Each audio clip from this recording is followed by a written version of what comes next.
Senator Ramon Bong Revilla Jr.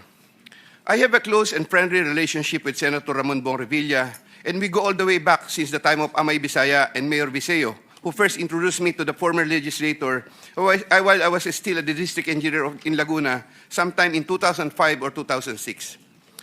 We frequently meet in important social gatherings. Senator Revilla later on became a godparent of two of my daughters, while I became a godparent to one of his children. When Senator Revilla was incarcerated, I visited him several times at the PNP Custodial Center at Camp Crame. Because of our close relationship, Senator Revilla had asked me for assistance on several matters which I can no longer exactly recall at the moment because this happened a long time ago, and I presently don't have records to help me reconstruct the events. Sometime in the third quarter of 2024, Senator Revilla and I met where he asked me for a list of projects for funding, ostensibly to help him in his national campaign. When Senator Revilla asked me about the percentage of the commitment, I suggested either 20 or 25, to which Senator Revilla said 25%. Soon thereafter, also in the third quarter of 2024, I asked then District Engineer Henry Alcantara to prepare a list of projects, which he subsequently gave to me. The said projects are enumerated in a list here to attach as Annex A. Moreover, still in the third quarter of 2024, I also asked then District Engineer, but later Regional Director for NCR, Engineer Gerard Opalencia, to prepare a list of projects, which he subsequently gave to me. The said projects are enumerated in a list here to attach as Annex B. I had the list of projects totaling 1.5 billion submitted by Engineer Henry and Engineer Gerard, consolidated in one sheet of paper, and gave the same to Senator Revilla in the third quarter of 2024.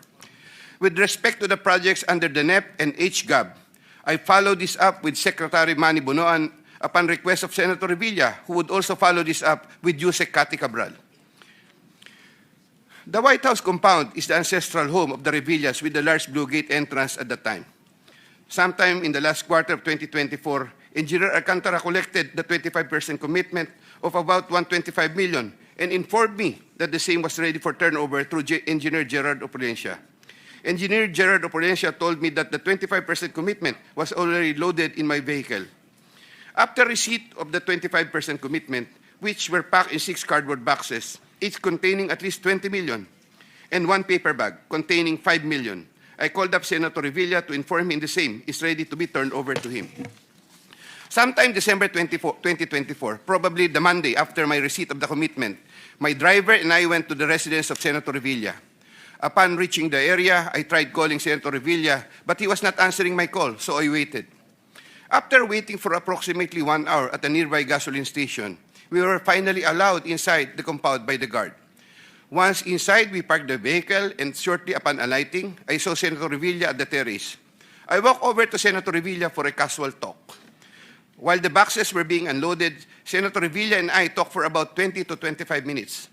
I asked him, "Sen, bakit hindi ka nangangampanya?" Senator Bong replied, "Okay naman pare, maganda results ng survey. Relax muna." The personnel of Senator Revilla helped in unloading the boxes. After the delivery of the commitment, I headed back to Manila. Sometime late January or February 2025, in relation to a list of projects submitted by Engineer Gerard Opalencia, Senator Revilla called me to follow up on the status of the commitment.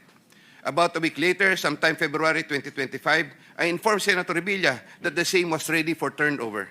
Before the start of the campaign period for national elected positions, I directed one of my aides to deliver commitment amounting to 250 million to the residence of Senator Revilla at the White House compound, Aguinaldo Highway, Bacoor, Cavite.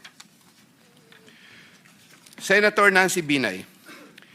Carlin Yap Villa is the aide of Senator Nancy Binay, who transacted with me regarding the latter's projects and commitment. If I recall correctly, I first met Carlin in the year 2018 during the budget season at the Senate. Eventually, sometime 2019, Yusek Trigiv Olivar, whom I knew very well, endorsed Carlin to me. From then on, Carlin would contact me directly to follow up the status of different matters. Sometime fourth quarter in 2022, Carlin, claiming to act on behalf of Senator Binay, asked my help for the transfer of an assistant district engineer in Mindanao to another district, a request which I endorsed to Sec. Bunoan. Sometime during the third to fourth quarter of 2022, Carlin requested on behalf of Senator Binay for a list of projects worth around 1.882 billion with 12% commitment. The said projects are enumerated in a list here to attach as Annex C. I got 3% of 1.882 billion.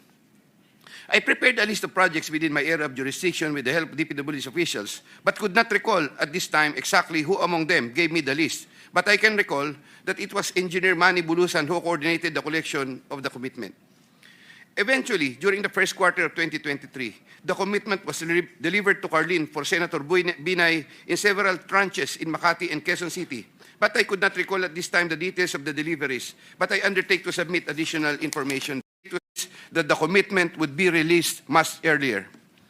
Yusek Trigiv learned about the plan to transact with this individual or group, and I was informed by Yusek Trigiv that he confronted Carlin and said to her, "Bakit nyo binabawasan ng kay Robert? Siya din naman ang nilalapitan ng mga yan pagka nagkakaproblema." However, sometime later part of December 2023, Carlin called me and requested for a 50 million advance for Senator Binay's shoes for the holiday season because the individual or group was unable to deliver on their promise, and which I then helped to fix. Thereafter, Carlin told me that Senator Binay was expecting an increase in the commitment from 12 to 15%, which I agreed to fulfill. I did not get any percentages from the aforementioned projects worth 1.672 billion, but I was reimbursed the 50 million which I earlier advanced. I was nurturing goodwill with Senator Binay by fulfilling the commitment. Sometime 2024, Carlin requested me to relay to Sec Bunoan Senator Binay's request for some allocation under the NEP, which I did. Sec Bunoan allocated 500 million for Senator Binay under the NEP for 2025, which I relayed to Carlin. Carlin told me to prepare a list of projects for the 500 million allocation. I then asked a list of projects from Engineer Henry and Engineer Gerard worth 500 million, which I then submitted in person with Sec Bunoan, who then told me he will instruct Yusek Cabral to include the same in the NEP. The list of projects was included in the NEP for 2025. The said projects are enumerated in a list here to attach as Annex E. Likewise, sometime in the last quarter of 2024, Carlin for Senator Binay asked for a list of projects to be included in the 2025 GAA. I then directed Engineer Henry and Engineer Gerard Opolencia to prepare a consolidated list of projects. I submitted a list of projects totaling 3 billion to Carlin, but only approximately 2.6 billion was included. The said projects are enumerated in a list here to attach as Annex F. After these projects appeared in the GAA, Engineer Bulusan, Engineer Opolencia, and myself collected, raised, and prepared the 15% commitment, which was all turned over to me. There were difficulties in collecting the commitment, as there were contractors, congressmen who did not give amount considering the issue of for later release projects totaling approximately 80 million more or less, which I had to advance. Despite this total commitment collected and raised for Senator Binay was 15% of 1.2 billion or around 468 million more or less. I earlier mentioned that the 37 million more or less was delivered at Horseshoe Village, Quezon City, which refers to the amount collected by Engineer Henry Alcantara. But upon full recollection, there were two deliveries. The first delivery amounted to 340 million at a house in Horseshoe Village, Quezon City, and the second delivery amounted to at least 200 million at another house, but also in Horseshoe Village, Quezon City. After the second delivery, Carlin told me, "Kinuha na ni Sir, salamat raw. Hindi ka raw kakalimutan sa Makati." The Sir refers to the husband of Senator Binay. I did not get any percentage from the projects worth 3,120 million for NEP and GAA for Senator Binay. Senator Chiz Escudero and Maynard Ngu. I met Maynard Ngu at the Manila City Hall during the term of Mayor Erap, and while I was the city engineer of Manila sometime in 2013. Maynard Ngu is a familiar figure in the social political circles, as he would be handling substantial donations to politicians during election season, including the distribution of mobile phones. During the 2022 national elections, Maynard Ngu approached me and asked for help in raising campaign funds. I and other DPW's officials assisted Maynard Ngu in raising campaign funds. These frequent interactions with Maynard Ngu at the court helped me in building our mutual trust with each other, especially in favor of Senator Escudero, whose interest Maynard Ngu was actively promoting. Maynard Ngu was appointed Special Envoy to China for Trade, Investments, and Tourism in 2023. When Senator Chiz Escudero became Senate President in 2024, Maynard Ngu approached me and asked for a list of projects for Senator Chiz Escudero. Thereafter, sometime November 2024, I asked Engineer Opulencia to prepare a list of projects for Senator Chiz Escudero following my conversation with Maynard Ngu. Thereafter, Engineer Opulencia submitted to me a list of projects for funding. The said projects are enumerated in a list here to attach as Annex G. For the projects located in Valenzuela, Engineer Opulencia, through District Engineer Ruel Umali, collected the money for the commitment for Senator Chiz Escudero. He delivered the commitment at Diamond Hotel. We saw each other at the Diamond Hotel, and Engineer Opulencia told me, nasa inyo na po, boss. When I asked my driver to confirm, the driver told me, nasa akin na po, okay na po. For the projects located in Marinduque, Engineer Opulencia, through Regional Director Ryan Altea, collected the commitment for Senator Chiz Escudero. He delivered to me the commitment at Diamond Hotel. Engineer Opulencia called me and said, may papadala ako sa inyo ngayon. Sa iyo ngayon, dadalhin na lang po sa Diamond. Later, the driver told me, nasa akin na po, okay na po. Following a deeper recollection of the facts and checking with public records, I can now confirm that in addition to the Valenzuela and Marinduque projects, Engineer Opulencia also provided the list of projects for Oriental Mindoro and Quezon City. The complete list of projects for Senator Chiz Escudero is worth 1.4 billion with 20% commitment. The said projects are enumerated in a list here to attach as Annex H. Sometime early 2025, I made the first delivery of 160 million for Senator Chiz Escudero at the Cherry Mobile Building at Maynard Ngu in Apacible Street, Manila. Thereafter, early 2025, I made the second delivery of 120 million for Senator Chiz Escudero, also at the Cherry Mobile Building of Maynard Ngu. Senator Jinggoy Estrada. I have known Senator Jinggoy Ejercito Estrada since I met Senator Jinggoy Estrada through the social circles of Senator Bong Revilla.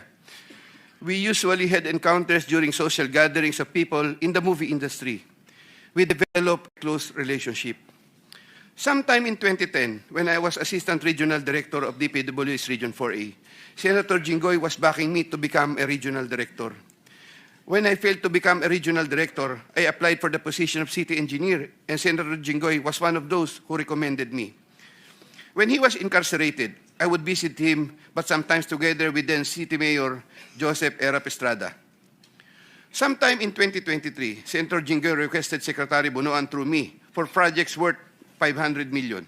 Secretary Bunoan agreed to give 450 million for the DPW's NCR building, which Jose Cabral included in the NEP for 2024, with an 18% commitment for Senator Jinggoy. Senator Jinggoy called me sometime in the third quarter of 2024 and asked me to request the amount of 1 billion from Sec Bunoan. Senator Jinggoy said, tulungan mo na lang ako dyan kasi marami pa akong tutulungan sa eleksyon. I replied, okay na ba ang 25% Sen?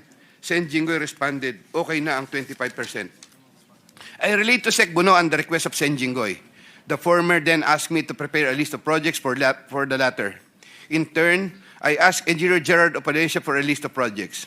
When Engineer Opulencia gave me the list, I gave it to Secretary Bunoan, who told me that he will give the same to Jose Cabral and that the latter will take care of it. At the moment, I cannot locate the list or a copy thereof.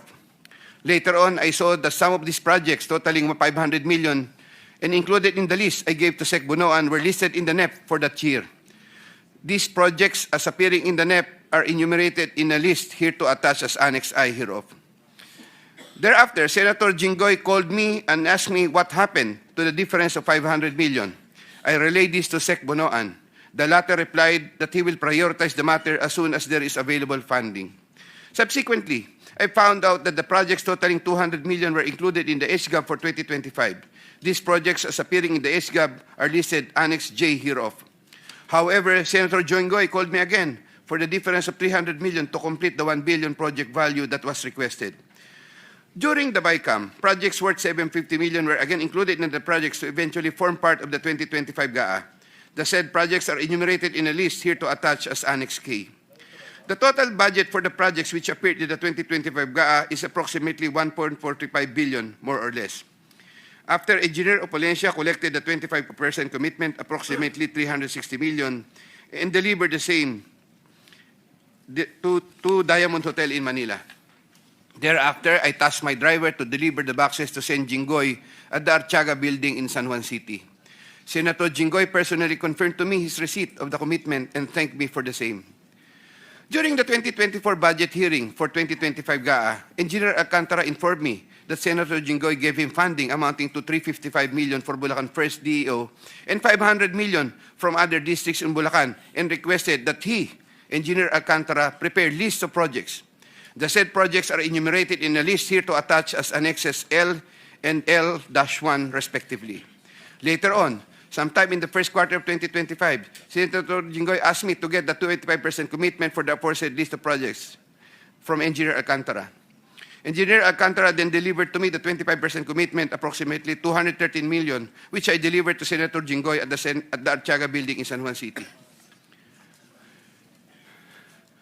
Senator Grace Poe. Sometime third quarter of 2024, J.Y. De La Rosa, a staff of Senator Grace Poe, requested Sec Bunoan, through me, if Senator Grace Poe can be accommodated in the DPW's NEP. Sec Bunoan told me there is a 500 million for Senator Grace Poe and instructed me to ask the Senator for a list of projects. J.Y. De La Rosa told me to coordinate the matter with Mrs. Patron, a contractor. Mrs. Patron told me to prepare the list. Upon my instructions, Engineer Gerard Apollesia submitted a consolidated list of the following projects, 1 in Laguna and 3 in NCR. These projects are indicated in the list here to attach as Annex M. Thereafter, the list of projects was included in the NEP by Sec Bunoan through Yusek Kati Cabral. Later on, the said projects appeared in the GAA for 2025. There was a 20% commitment collected for Senator Grace Poe. Mrs. Patron, a contractor, collected the commitment for Sen. Grace Poe at Diamond Hotel from one of my aides. Congresswoman Mary Mitzi Mitz Kahayon Uy. There were projects released in Congresswoman Kahayon Uy's congressional district, which I facilitated. I submitted projects being proposed by her to proponents for funding, the details of which I am still verifying and confirming at the moment. Congressman Plerida Robes. There were also projects released in Congresswoman Plerida Robes' congressional district, which I facilitated.